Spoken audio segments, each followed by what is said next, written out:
All right, now someone asked me a question in a leadership session I was teaching some time ago, and the question was, why is it that the kind of miracles God did in the Old Testament that we read about in the Bible are not happening today?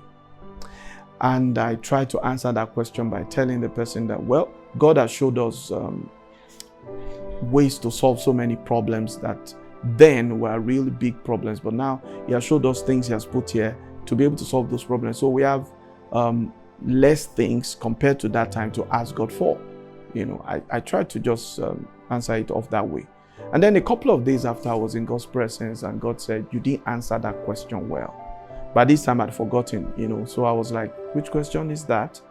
And then the Lord reminded me of the question. I said, oh, so how should I have answered that question? And He said, the reason why the kind of miracles I did then, I'm not doing now, is because the people through whom I did those miracles met with me. He said, but your generation have only heard about me. I said, wow.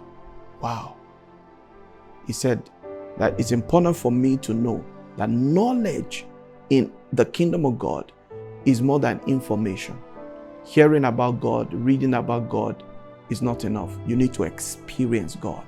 You need to encounter Him if you're going to say you have true knowledge.